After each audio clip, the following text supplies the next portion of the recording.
Merci d'être avec nous. Pour commencer, on vous propose juste de vous dire un Je vous salue Marie, pour confier tout ça à la Vierge Marie. Ce n'est pas un exercice qu'on fait souvent et on n'en parle pas très très souvent. Là, on nous l'a proposé et finalement, ça s'inscrit bien dans le thème de cette semaine. Et comme je le disais là-bas, c'est une bonne nouvelle pour l'Église et pour la famille que celle de l'adoption. Et c'est ce qu'on va essayer d'échanger avec vous au travers de notre témoignage, tout simplement. Je vous salue Marie, pleine de grâce, le Seigneur est avec vous. Vous êtes bénie entre toutes les femmes, et Jésus, le fruit de vos entrailles, est béni. Sainte Marie, Mère de Dieu, prie pour nous pauvres pécheurs, maintenant et à l'heure de notre mort. Amen.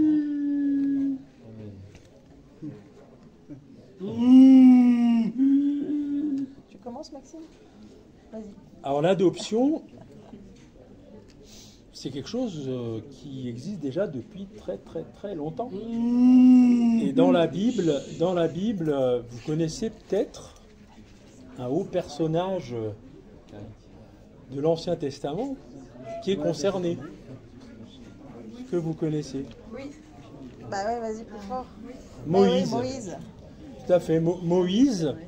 Moïse, ses parents l'ont mis sur sa petite embarcation sur le Nil et il a été adopté par la famille du Pharaon. Et l'adoption, c'est-à-dire l'acte de s'occuper d'un enfant étranger, d'un enfant qui n'est pas dont les parents ont choisi de ne pas s'occuper parce que soit ils ne l'ont pas désiré, soit parce qu'ils ont fait ce choix parce qu'ils n'en avaient pas les moyens, comme si c'était notre enfant, est mentionné soit en rapport avec les enfants d'Israël dans la Bible, avec le peuple de Dieu, soit en rapport avec les enfants de Dieu ou son peuple céleste. Donc il y a une vraie histoire dans la Bible autour de l'adoption. Après, dans le Nouveau Testament, on a un vrai modèle aussi de famille adoptive. J'imagine que vous connaissez tous. Joseph, c'est la Sainte Famille. C'est la Sainte Famille. Et effectivement, alors j'ai retrouvé un petit texte assez beau dans la croix qui a été dit par... alors je ne sais plus le nom, je ne l'ai pas noté. Non. En tout cas, c'est pas de moi. Hein. J'ai trouvé ça dans la croix. Et il dit la chose suivante. Ce que l'Église peut apporter au monde aujourd'hui, c'est le modèle de la Sainte Famille. Ce modèle se trouve dans l'évangile de Saint Luc. On y lit que le Père n'est pas le Père, puisqu'il est le Père adoptif. Il n'est pas le Père naturel. Le Fils n'est pas le Fils. Il n'est pas le Fils naturel. Quant à la mère, forcément, on ne peut pas faire qu'elle ne soit pas la mère naturelle, mais on y ajoute quelque chose qui est décisif, c'est qu'elle est vierge. Par conséquent, la Sainte Famille est une famille qui rompt complètement avec toutes les généalogies antiques en ce qu'elle est fondée sur l'adoption, c'est-à-dire sur le choix par amour. Alors le mot adopter en latin, c'est optare. Et optare, ça veut dire choix. Donc l'adoption, comme c'est dit là par cette personne qui a écrit dans la croix, c'est avant tout un choix.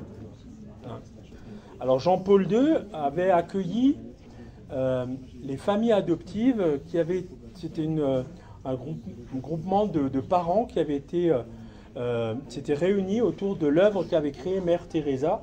Et en l'an 2000, il les avait reçus au Vatican et il leur disait ça.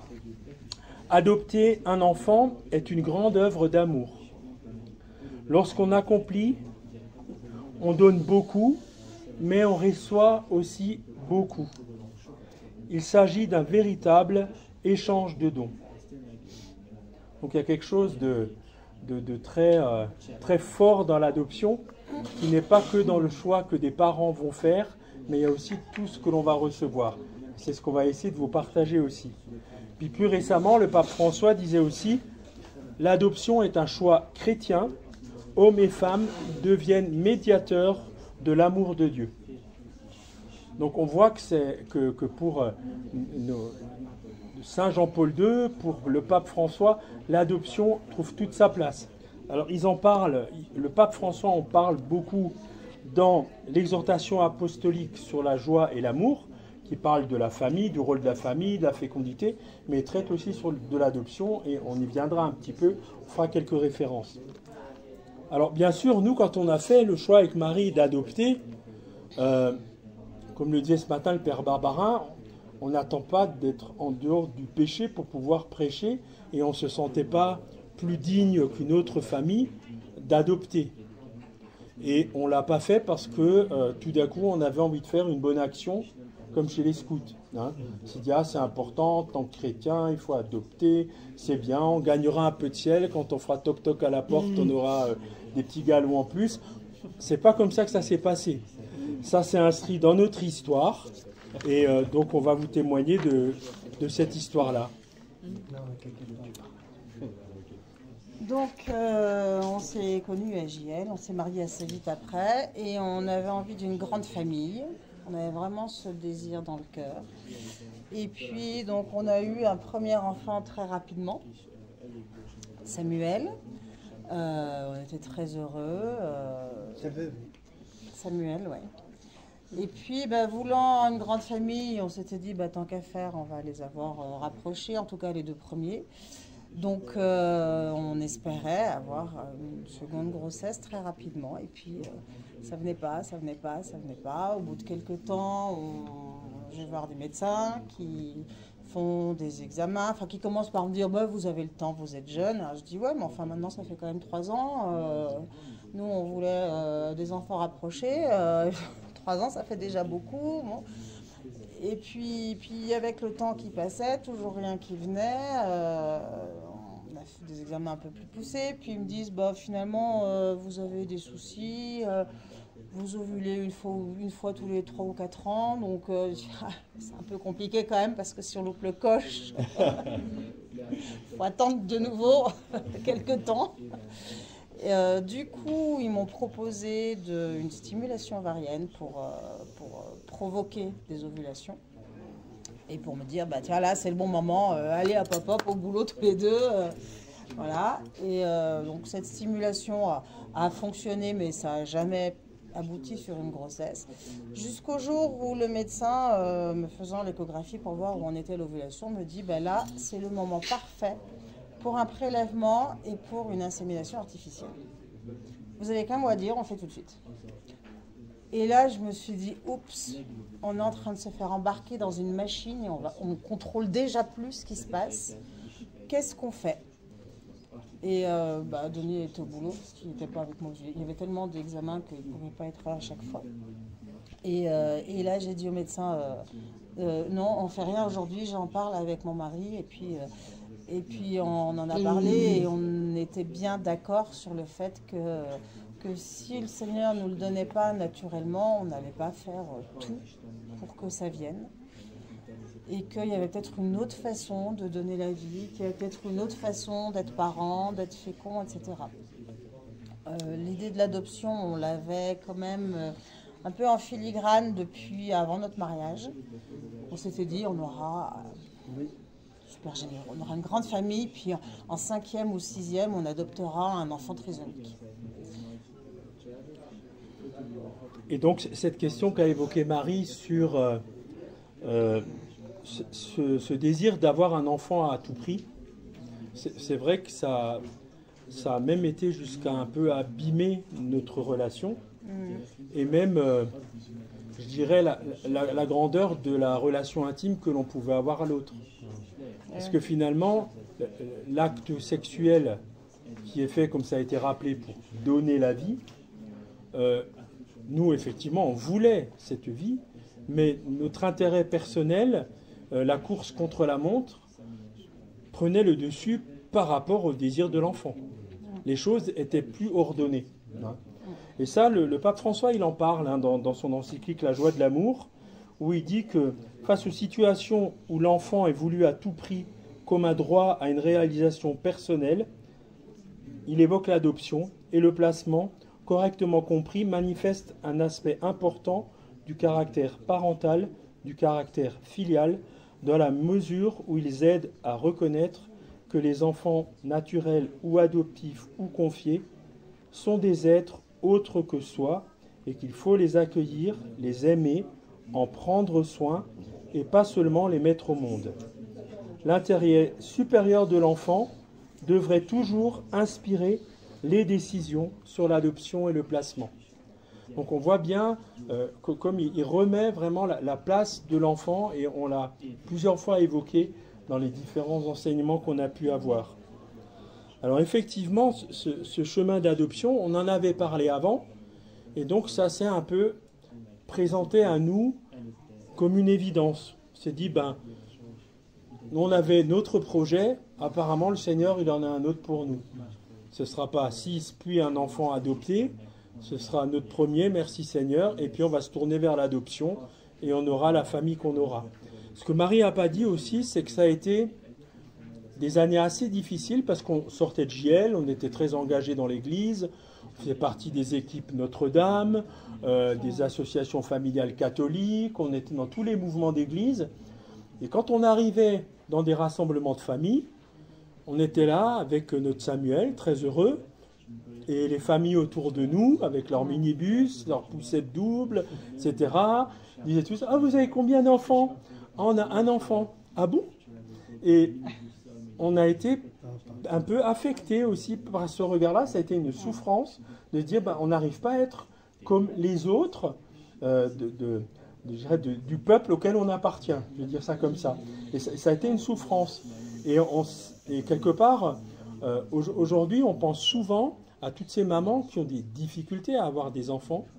Et on sait que c'est déjà une souffrance déjà dans la chair, mais aussi quand on est chrétien, c'est aussi le regard que peuvent avoir d'autres chrétiens, et même inconsciemment, ce que ça peut renvoyer. Hein. Ça a été pour nous quelque chose d'assez difficile. Donc on a fait ce choix de l'adoption, et au début on ne s'est pas trop posé la question, on a fait les démarches administratives, etc. On vous en reparlera un peu parce que c'est un vrai dépouillement aussi, la démarche administrative. Mais ce que je voulais vous partager, c'est donc on a, après Samuel, le choix qu'on a fait, c'est de se dire pourquoi pas ouvrir notre famille, à un enfant qui est différent, qui n'est pas comme les autres.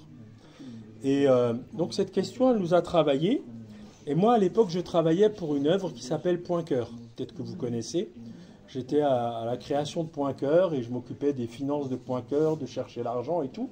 Donc j'avais pas mal d'échanges avec différents pays du monde sans y aller. Et on aurait eu facilement l'opportunité d'accueillir un enfant originaire du Vietnam ou du Pérou ou du Brésil. Voilà. On aurait eu cette opportunité-là. Et c'est là que le Seigneur, parfois... On a d'ailleurs été en contact avec un médecin dans un pays de l'Est qui nous a dit, mais j'ai une petite fille pour laquelle je cherche une famille d'adoption. Et on était presque en partance pour là-bas. Quand il nous dit, oui, enfin, si c'est pas elle, c'est une autre, vous verrez bien là-bas, l'air de dire, vous choisirez, quoi. Et là, on se dit, mais on va pas choisir un enfant parce que s'il nous est offert, on ne le choisit pas, on accueille celui qui naît de nous. Et là, c'est pareil, enfin, on était vraiment dans cette démarche, on ne se voyait pas aller, ah bah tiens, celui-là, il est mignon, je vais choisir celui-ci. Là. Et du coup, bon, puis après, il y avait eu d'autres soucis aussi qui faisaient que c'était plus possible, mais ça nous a un peu interpellés aussi, ça. Et à cette période-là, dans mon bureau de Point Cœur, j'ai eu, alors que ça ne m'était jamais arrivé, 2 appels, mais dans la même quinzaine de jours, de 2 mamans différentes qui appelaient au secours. Elles avaient adopté des enfants à l'étranger et ils étaient adolescents, ils étaient grands, et elles appelaient au secours parce qu'elles étaient confrontées à des difficultés très importantes. Problèmes d'addiction à la drogue, de violence, etc. Et elles appelaient, elles cherchaient une aide pour savoir comment les aider à passer cette épreuve-là. Puis moi, dans ma tête, je me disais, dis donc, ma petite Marie, elle n'est pas bien grande. Si dans 15 ans, elle a un bon Brésilien en face d'elle qui est addict à la coke et qui commence à lui taper dessus, c'est pas tout à fait mon projet. J'ai un bon Hein. doigt. Voilà. Et Tu me tapes pas dessus, hein? Ça va. alors tout ça, ça se passe à peu près à la même période. Notre aîné, Samuel, avait 4 ans. Et on faisait la prière avec lui, tous les soirs, bon chrétien. Et pendant la prière, il nous disait, parce qu'il savait notre démarche d'adoption, papa, maman, quand est-ce que va arriver mon petit frère ou ma petite sœur? Oui. Et on lui disait, mais tu sais, c'est long, il faut attendre, ça se fait pas comme ça, etc. Et alors il nous dit, mais vous savez, moi je veux pas un noir. Il a un cousin noir, donc c'était pas une... Donc il savait ce que c'était. Mais il nous a dit, je veux pas un noir, je veux un chinois. On lui dit, mais pourquoi un chinois? Et alors il dit, mais je veux un chinois comme Cécile. Comme Céline. Céline. Et Céline, c'était une petite fille trisomique qui avait eu des amis à nous. Mais pour lui, c'était une chinoise, à cause des yeux bridés. Hein. Et donc ça s'est passé à peu près au même moment. Et donc, dans les démarches d'adoption, on a fait part à l'assistante sociale, à la psychologue, parce quand vous faites des démarches, vous voyez une foule de gens qui sont envoyés par l'aide sociale à l'enfance, qui viennent voir si vous savez tenir votre maison, si vous respectez votre épouse, si vous connaissez bien le droit de la famille, si votre travail est sérieux. Voilà, on vous met à nu pour être sûr que l'enfant qui va être adopté va tomber dans une bonne famille. Hein. Alors quand on a annoncé qu'on était ouvert à adopter un enfant différent, on ne lui a pas dit chinois, mais différent, elle nous a regardé, elle nous a dit, mais qu'est-ce que vous avez fait de mal pour devoir adopter un enfant en situation de handicap? Qu'est-ce que vous cherchez à réparer? Qu'est-ce que vous avez besoin de réparer? Donc ça nous a déjà pas mal interloqué. Donc on a dit, rien, c'est juste, on a envie de faire cette démarche-là. Et donc c'est ce qui nous a poussé, ces événements-là, à nous tourner vers l'adoption d'un enfant en situation de handicap. Je laisse raconter la suite, l'arrivée de Maxime. Donc, c'est émouvant encore maintenant. Commence. Donc on est rentré en contact avec une œuvre qui s'appelle l'œuvre d'adoption qui a fondé la famille Alagrin. Je crois que lui est décédé, Jean Alagrin, il n'y a pas très longtemps. Ils ont fait adopter énormément d'enfants porteurs de trisomie 21 en France. Donc on est rentré en contact avec eux et on a été sur une liste d'attente. Non, pas du tout. On a attendu 8 jours. On n'a pas attendu. Non. Enfin, je reprends, mais... Elle a retrouvé ses émotions, c'est bien. Mon papa était malade et il s'est converti 8 jours avant sa mort. Et ça a été quelque chose d'assez extraordinaire. On a vécu ces 8 derniers jours au ciel avec lui. Et quand il est mort, du coup, on lui a confié notre deuxième enfant. Samuel avait 5 ans, à peu près. 5 ans, Samuel. Et on ne savait toujours pas où était, quel visage allait avoir notre famille, comment on aurait des enfants, même si on avait entamé les démarches d'adoption. On lui confie. Et puis, voilà, ensuite le temps passe. Et puis, au bout d'1 an, toujours rien. Donc, je lui dis, maintenant ça fait 1 an que vous êtes là-haut, c'est quoi ce boulot, quoi? On vous a confié notre deuxième enfant et toujours rien, on ne comprend pas. Et puis là-dessus, il y a eu, donc ce que Denis racontait, les coups de téléphone des mamans adoptives, Samuel qui nous fait cette réflexion, etc. Et du coup, on appelle l'association Emmanuel Adoption en leur disant, voilà, on a notre agrément, on est OK pour un enfant différent. La balle est dans votre camp. Lucette, que j'avais au téléphone, me dit, oh mais c'est une merveilleuse nouvelle, je vais voir, je vous rappelle. Elle me rappelle 2 heures après, en me disant, ça commence, en me disant c'est merveilleux. On a un petit garçon qui vous attend, Un petit Maxime. qui s'appelle Maxime. Et donc, Et qui est né le 16 avril 93. Donc, ça me fait un choc, un premier choc, parce que mon papa s'appelait Max. Donc, je me suis dit, ouf, bah, il s'en est quand même occupé rapidement.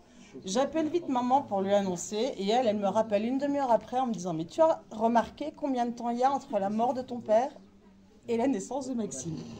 Ben, je vous le donne en mille, il y a 9 mois, jour pour jour. Et là, on s'est dit, waouh! Le Seigneur a vraiment entendu notre prière. Et juste nous, il nous a fallu du temps pour comprendre où il était, pour savoir. Voilà, mais voilà. Et c'est quelque chose qui reste super fort. Voilà.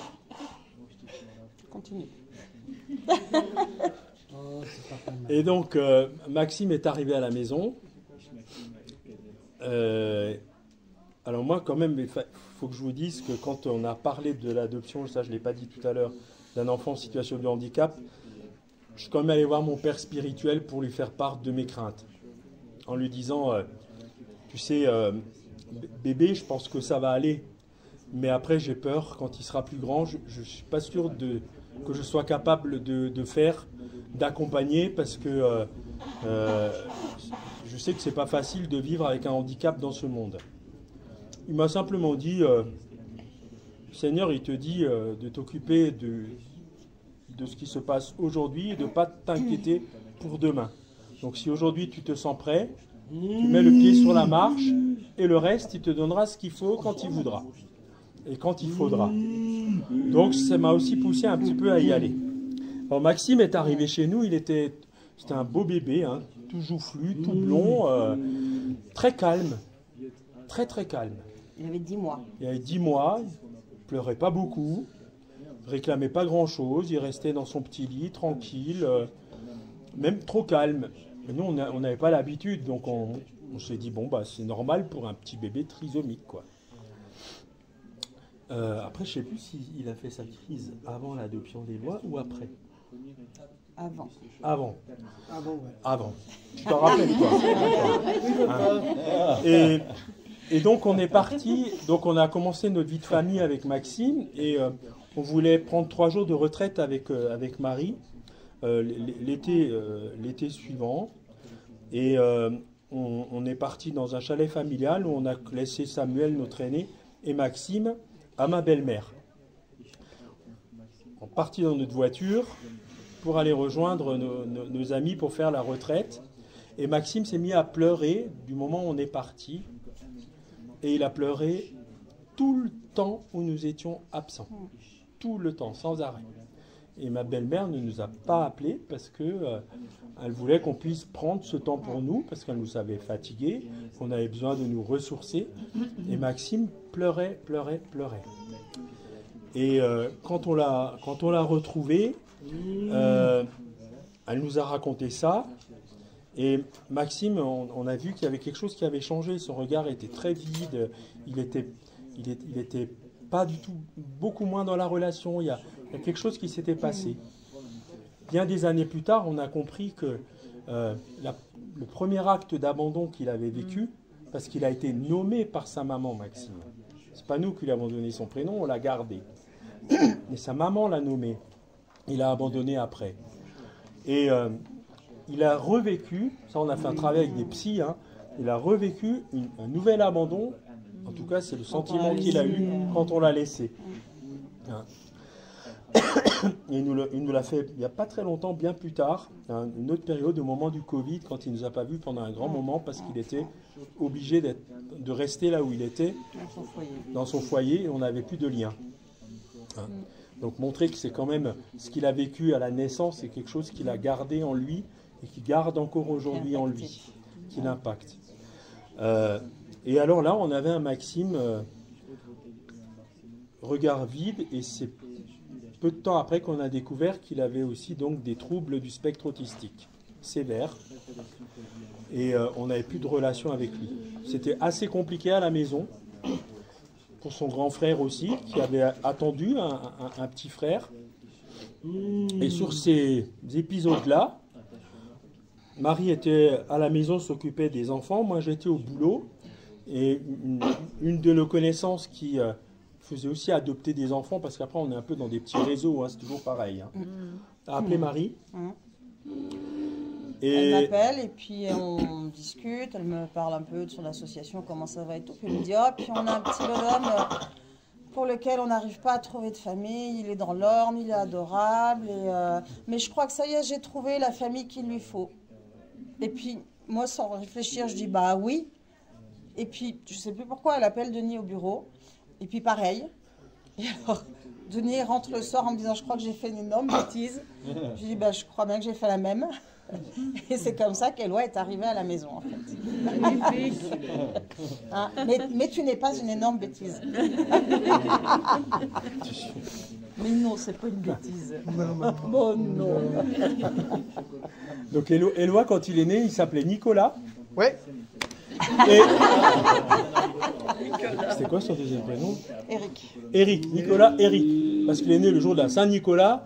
Et Eric, c'est un des ambulanciers. un des ambulanciers infirmiers de la salle qui l'a amené d'accouchement, dans une famille d'accueil, s'appelait Eric, et ils lui ont donné ce nom-là. Donc ensuite, quand il est arrivé chez nous, on l'a appelé d'abord Nicolas Éloi, après Éloi Nicolas, d'ailleurs c'est toujours son deuxième prénom, puis ensuite c'est devenu Éloi. Donc on lui a redonné un nom qui avait plus de sens pour nous en tant que parents. Hein. Et donc on s'est retrouvés avec notre famille à trois. Et Éloi, c'était, comme vous pouvez le voir, hein, il a tout ce que les personnes porteuses de trisomie peuvent nous apporter. Hein, dans la joie, l'échange, les câlins, les bisous, la rigolade, voilà. Hein. Il aime bien ça. Hein. Faire la fête. La vie est une fête, hein, donc c'est déjà un bout du ciel. Hein. Voilà.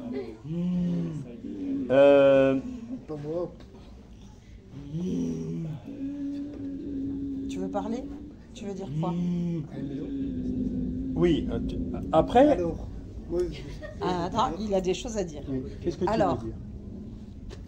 ça le fait qu'il essaie de revenir à la maison. Ça t'intéresse, ça s'entend.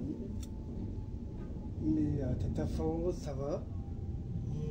Alors, Éloi, Il y a plus ça, ouais, tu es en train de dire que Samuel, il est dans sa maison avec sa famille, que ses enfants, ça va, tout ça. Voilà. Et on va continuer sur l'histoire On va qu'on raconter. d'accord? Hein, c'est trop tôt là. Ouais. Hein. Ouais, Voilà. viens à côté si tu veux, mais écoute Ouais, en même temps. t'asseoir.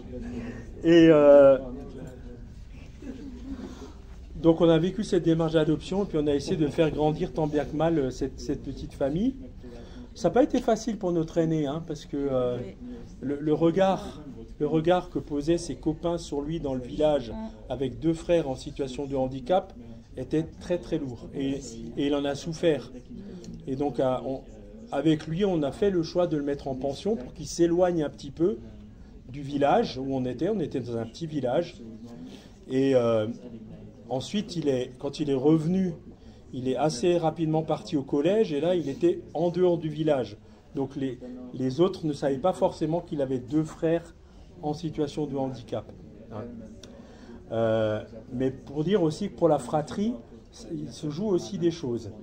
Alors ça, c'est le côté un peu négatif, mais on va venir aussi sur les belles choses. Hein. On gardait toujours au fond de nous-mêmes ce désir d'avoir des enfants.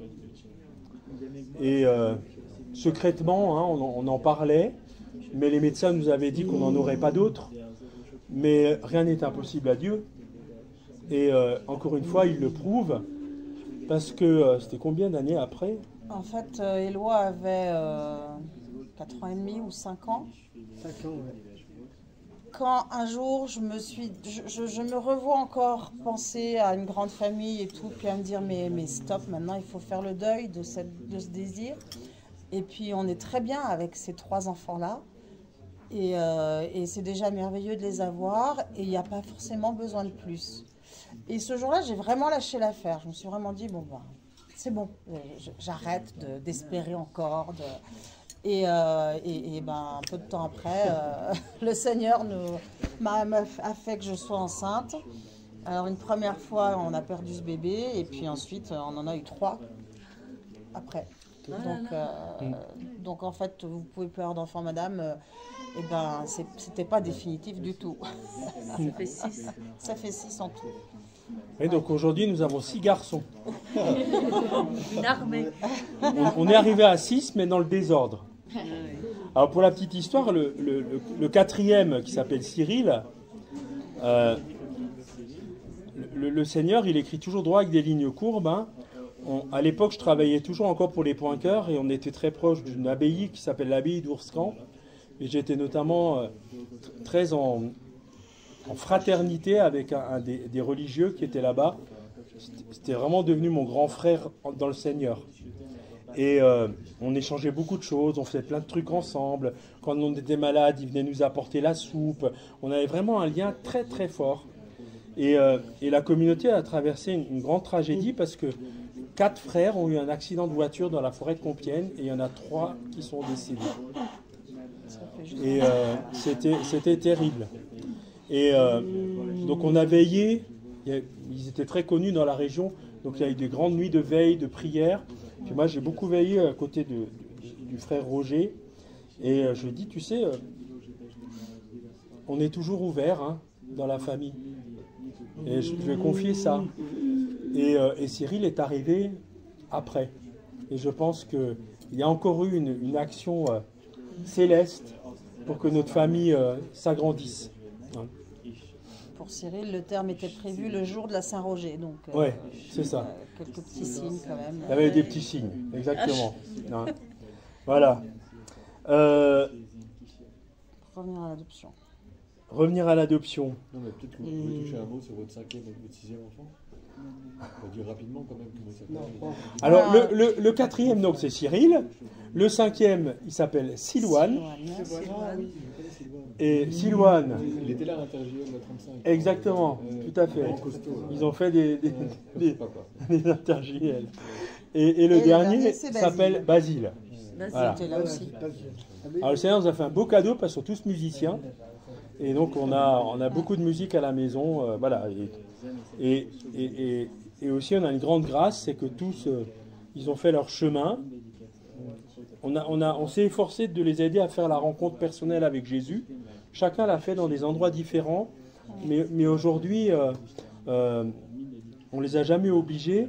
Chacun, à leur manière, ils pratiquent. Et ils sont dans une relation avec Dieu. Ce qui pour nous aussi est une grande grâce. Et je sais que c'est souvent une souffrance aussi pour des parents, quand ils voient leurs enfants s'éloigner aussi de la foi.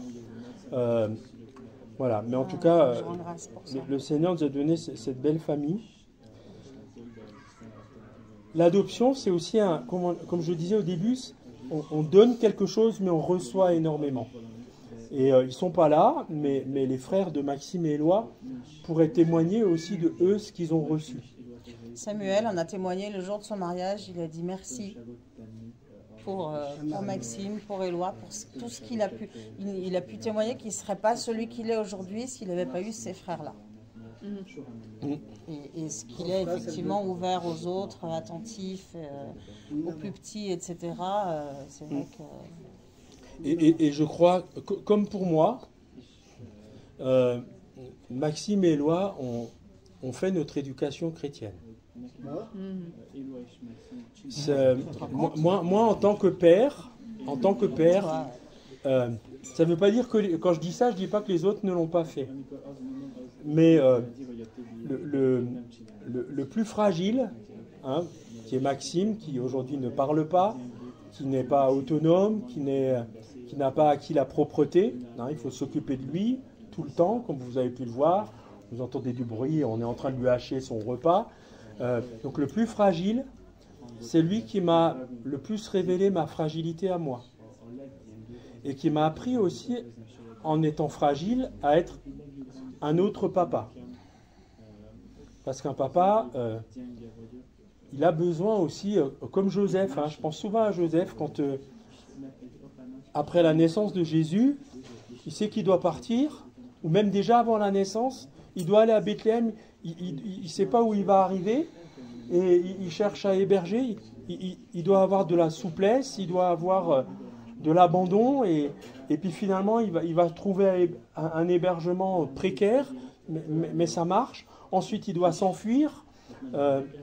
Voilà, on a une fragilité de père, mais en même temps on doit avoir cette audace et cette assurance de donner confiance, de montrer la route, de dire que oui, on tient le bâton, on sait où on emmène notre famille.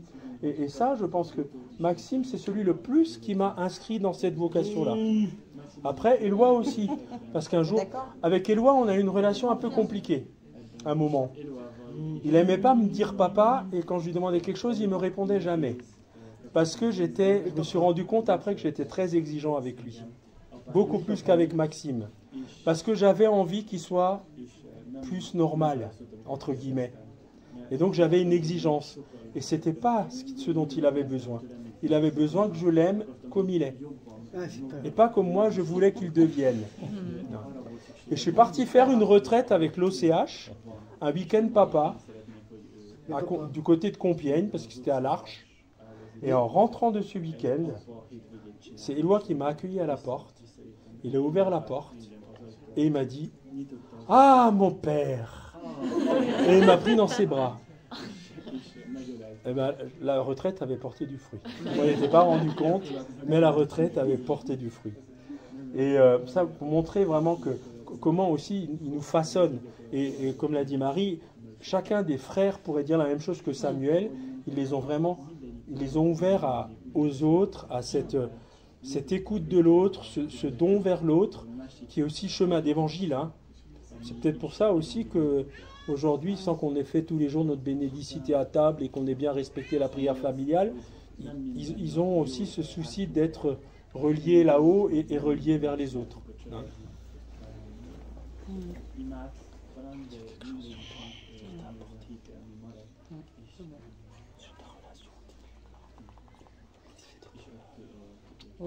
Alors, oui, je sais. Non, quand Maxime, tu as une relation. Oui, au début, Maxime, tellement blessé par son histoire, il y a eu tout un temps où moi, il m'ignorait. C'est-à-dire que j'existais comme celle qui prenait soin de lui, qui lui donnait à manger, qui l'avait, etc. Mais il n'y avait pas de lien. Et quand Denis rentrait du travail, il se jetait dans ses bras à lui, et moi, j'existais plus. Et ça a été compliqué quand même pendant un temps, mais ça m'a obligée à faire ce chemin aussi de dire, voilà, en fait, l'adoption, c'était offrir une famille à un enfant et pas avoir un enfant à tout prix pour nous. C'est cet enfant qui nous a été confié. On a eu des signes quand même assez tonitruants du ciel que c'était bien lui pour nous et nous pour lui. Et que donc, on va avancer à son rythme, à son chemin, et petit à petit, en fait, le lien s'est créé, et maintenant, il est très fort. Mais c'est vrai qu'il y a eu un moment où c'était questionnant, quelque part, où j'ai pu me dire, mais on s'est trompé. Et puis à chaque fois, je revenais à son histoire, à comment il est arrivé à la maison. Je disais, non, on ne s'est pas trompé, c'est pas possible. Donc, c'est qu'il y a un autre chemin, une autre explication, et ça obligeait à avancer aussi dans la foi. Donc voilà, le chemin de notre famille.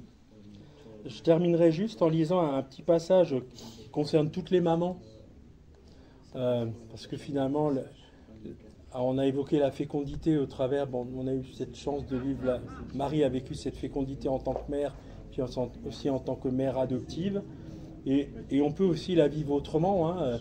On a des très bons amis qui n'ont pas d'enfants, mais qui ont une fécondité énorme, là où le Seigneur les a plantés, hein, et ça fait partie des piliers du mariage. Mais pour en revenir aux enfants, toujours dans la joie de l'amour, l'exhortation apostolique du pape François, à un moment, il est dit, où il parle des progrès scientifiques, des parents qui essayent d'avoir des enfants, etc. Il dit, c'est important que cet enfant se sente attendu. Il n'est pas un complément ou une solution à une préoccupation personnelle. C'est un être humain d'une valeur immense. Il ne peut être utilisé à des fins personnelles. Donc peu importe si cette vie servira ou non, si elle a des caractéristiques qui plaisent ou non, s'il répond ou non à tes projets, à tes rêves, les enfants sont un don. Chacun d'entre eux est unique et irremplaçable. On aime un enfant parce qu'il est un enfant, non pas parce qu'il est beau ou parce qu'il est comme ci ou comme ça, Non, mais parce que c'est un enfant.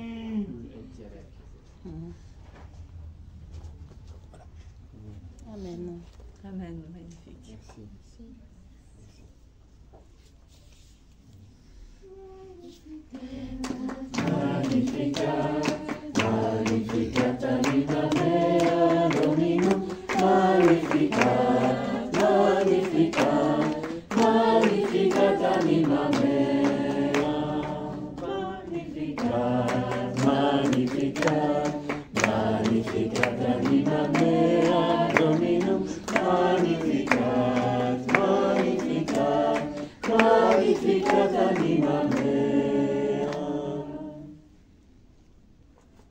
Ah, si vous avez des questions. Une question un peu pratique. Est-ce que vous pourriez juste nous, de part de votre expérience ou de retour de vos amis qui ont pu adopter, quelle est la situation aujourd'hui de l'adoption en France? Est-ce que c'est difficile d'adopter? Vous parlez de démarche administrative. En quelques mots, voilà. Est-ce que c'est voilà, moi j'ai même entendu des rumeurs comme quoi il y avait des pays qui refusaient aujourd'hui que les enfants soient adoptés par des Français. Est-ce que c'est vrai tout ça? Oui. Moi, ce que je pense de sûr, c'est que déraciner un enfant de son pays pour l'amener en France dans une famille adoptive, c'est pas la meilleure des choses. C'est la moins mauvaise, peut-être. Mais la meilleure des choses pour un enfant, c'est de grandir dans son pays d'origine.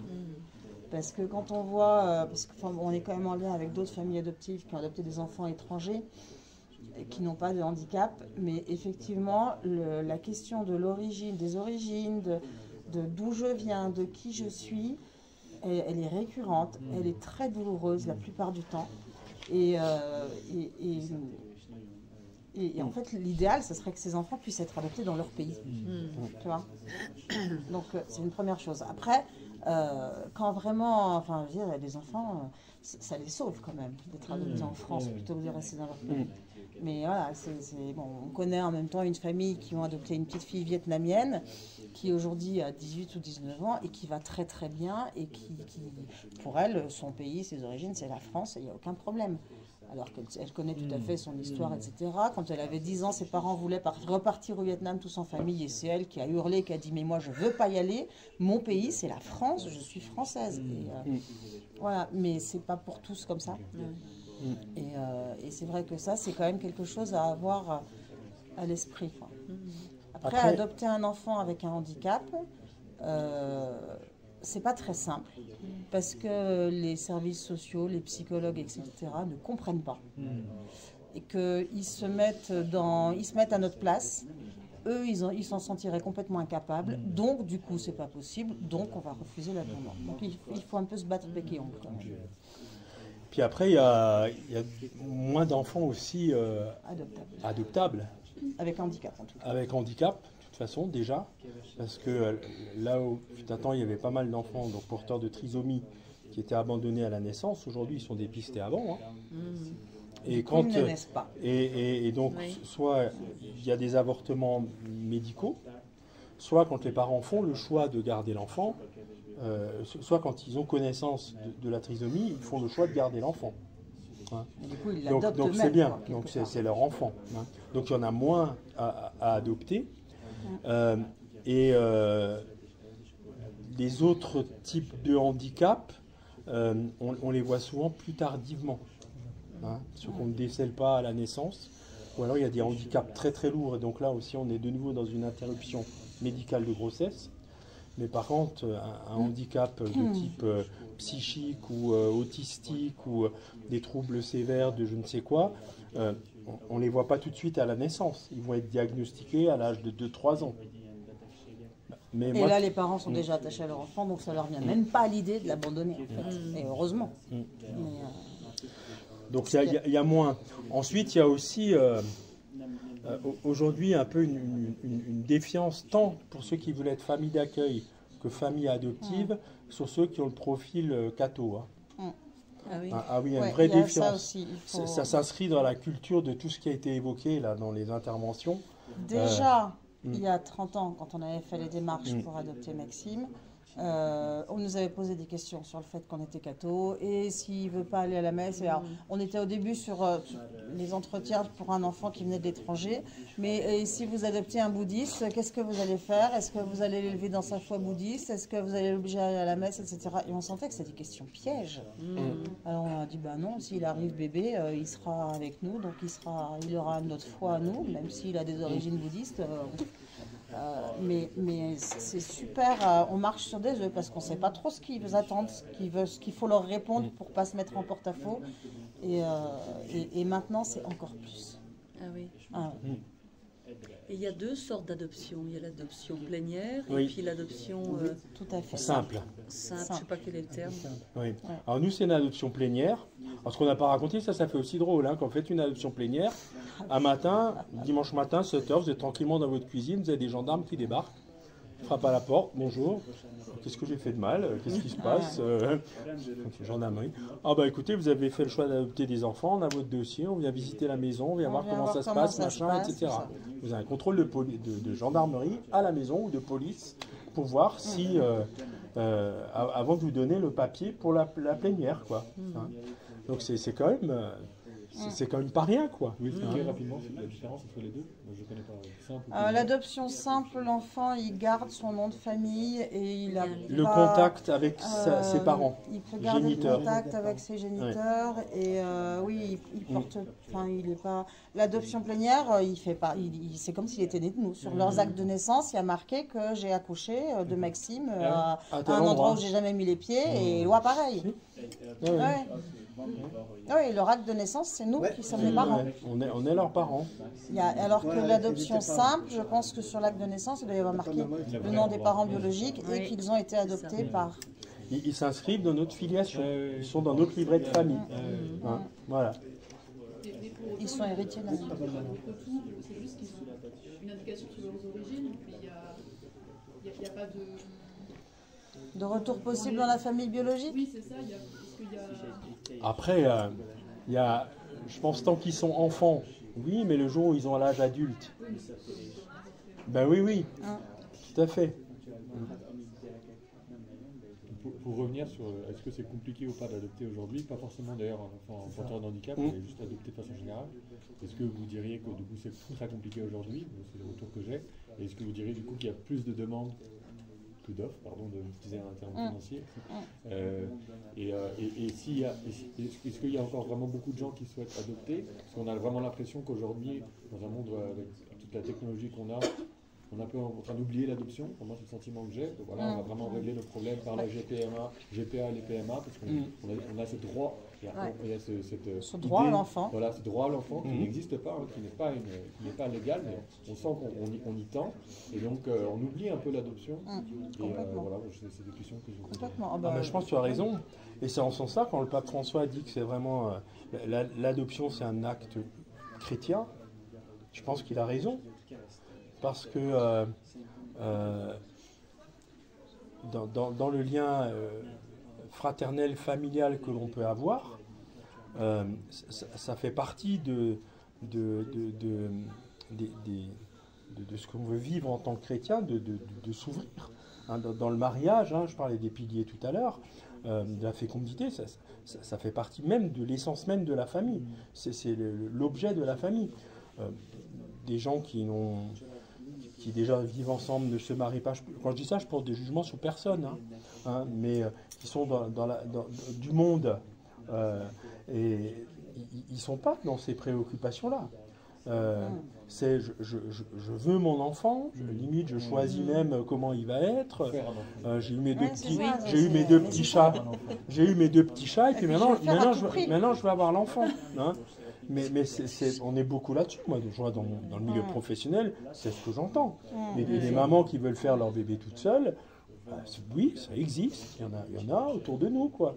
C'est cet enfant qui est pour moi, quoi. C'est pas je donne, je transmets quelque chose. Ou un couple de femmes qui veulent un enfant, elles veulent absolument un enfant. Il n'y a pas de raison qu'elles n'aient pas droit à un enfant. Mais elles n'imaginent pas aller adopter, par exemple, ou tellement peu. Mais même pour un couple hétéro qui n'arrive pas à avoir d'enfant, mais il faut à tout prix avoir son enfant. Et puis il y a aussi des parents qui ont du mal à se projeter dans l'idée d'adopter, de se dire mais ce ne sera pas mon enfant, mais je n'arriverai pas à l'aimer pareil. Mais on a un couple d'amis qui n'arrivaient pas à avoir d'enfants, qui finalement en ont adopté deux petites vietnamiennes. Et ça a été long parce que lui, au début, il bloquait complètement. Il disait mais je n'arriverai pas à l'aimer. Bon, maintenant, la question ne se pose même pas, quoi. Mais tant que c'est intellectualisé, c'est compliqué de savoir vraiment. Puis après, il y a aussi ce que disait, je ne sais plus si c'était la première intervenante ou la seconde, sur le rôle de l'État qui veut devenir l'éducateur, Oui, hein, C'est la première qui veut intervention. éduquer nos enfants. Ces enfants qui sont à la naissance abandonnés, ou dont les parents ne veulent pas s'occuper, ou qui sont retirés pour X raisons, l'État préfère s'en occuper lui-même et facilitera pas non plus les adoptions, surtout s'il sait que les profils des familles qui vont adopter, voilà, il y a aussi tout ça qui se joue. Il ne faut pas se raconter d'histoire, je pense. Mais l'ASE fait en sorte aussi, apparemment, L'ASE L'aide sociale à l'enfance. Ceux qui s'occupent de placer les enfants. fait en sorte que s'il y a une lettre par an, Exactement. Ouais. eh ben, Il n'est pas adoptable. Ouais. Comment une lettre par an? C'est un enfant qui est placé en foyer, Oui. parce que ses parents, sa mère ne veut pas s'en occuper par exemple. Elle le place. Elle dit moi j'en veux pas, il est placé. Si elle envoie une carte postale par an, Ah, ça prouve qu'elle s'intéresse à lui et que donc il ne peut On pas attend. être adopté. oui, d'accord. et il y en a qui le font. Il y en a qui le font. Oui. Exprès. Elle dit, il y en a. Mais qui Bien font sûr. ça parce qu'ils n'ont pas accepté le fait de l'avoir abandonné. Et oui, quelque part, ils ne veulent pas être déchus de leurs droits parentaux alors que de fait ils le sont. Ah là là, quelle horreur. Et là, c'est terrible pour les enfants. Oui, c'est terrible qui pour les sont enfants. en attente de famille, d'amour, d'affection. Et tout ce qu'ils reçoivent, c'est une carte postale par an qui leur dit ouais, je pense à toi, mais tu n'iras pas dans une famille qui t'aimera, quoi. Voilà. Mais du coup, est-ce qu'il y a quand même beaucoup d'enfants qui attendent l'adoption? Pas tellement. Enfin, je sais pas, en France, par exemple. Je ne saurais pas Je ne dire. connais pas les derniers Je ne chiffres. saurais pas dire. Bon, en tout cas, en situation de handicap, il y en a beaucoup moins. Je reconnais Il y en des a. jeunes couples qui voulaient, et c'est assez long. Ouais. Et ils passent d'abord par la phase famille d'accueil, etc. Ils font toutes les démarches en vue éventuellement de pouvoir adopter ensuite. Donc ça s'est complexifié. Et il y a moins d'enfants aussi adoptables. Et puis les œuvres qui se sont montées, aujourd'hui, elles sont agréées et les agréments ne se renouvellent pas si facilement. Il y a aussi un niveau d'exigence qui est beaucoup plus élevé. C'est comme ce qu'on évoquait pour JL, faire une école dans un endroit vétuste, hors norme, avec pas des issues de secours bien signalisées. Aujourd'hui, c'est un moyen aussi qu'a l'État pour dire non, nous on vous respecte, vous êtes libre de croire, de faire ce que vous voulez, machin et tout. Là, vous répondez juste pas à la norme, donc c'est pas possible. Donc on vous donne pas l'autorisation. Mais c'est pas de notre faute, c'est la loi qui est comme ça. Je pense qu'on est aussi dans des jeux de ce type-là, qui sont beaucoup plus sournois. Parce qu'ils savent très bien que les familles aujourd'hui, comme tu disais, qui sont ouvertes, qui veulent, qui sont aussi prêtes à accueillir, c'est vrai pour des personnes âgées, c'est des familles qui aujourd'hui ont un sens. Et très souvent, c'est des gens qui sont pratiquants, pas forcément que chrétiens, mais qui pratiquent, quoi, qui ont cette ouverture à l'autre. Par contre, une manière de peut-être compenser un peu le fait que ce soit compliqué d'adopter parce qu'il n'y a pas d'enfants, ça serait de devenir famille d'accueil. Oui, Du coup, on accueille, on ouvre sa famille à des enfants qui n'ont pas de famille pour qu'ils puissent avoir une vie de famille la plus équilibrée, équilibrante possible. Mais avec tout un tas de contraintes parce qu'il y a des visites à leurs parents, parce que on peut pas faire n'importe quoi non plus. Mais c'est un vrai cadeau à faire à ses enfants aussi, je pense. Mais c'est peut-être plus compliqué parce qu'on est beaucoup moins libre de faire ce qu'on veut avec ces enfants qu'on accueille.